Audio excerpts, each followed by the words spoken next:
ఘంటారావానికి స్వాగతం. ముందుగా ప్రధాన అంశాలు. దక్షిణ కోస్తా వైపు దూసుకొస్తున్న వరద తుపాను తీరం దాటే సమయంలో బలహీనపడే అవకాశం.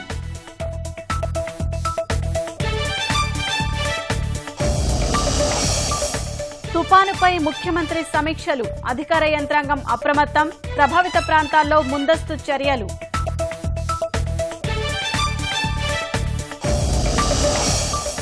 అన్నాడీఎంకే పార్టీ పగ్గాలు తీసుకోవాలని శశికళకు సీనియర్ల విజ్ఞప్తి, అమ్మజాడలో పార్టీని నడపాలని ఆకాంక్ష. శేఖర్ రెడ్డికి సహకరించిన వారిపై ఐటీ శాఖ దృష్టి, అన్నాడీఎంకే నేతల నగదు మారుస్తున్నట్లు సందేహాలు.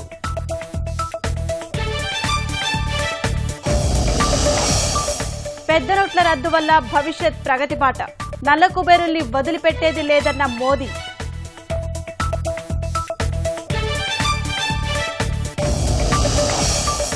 యూపీఐ మొబైల్ యాప్తో సులభంగా ఈ లావాదేవీలు, ఏ బ్యాంకుకైనా తేలికగా నగదు పంపే అవకాశం.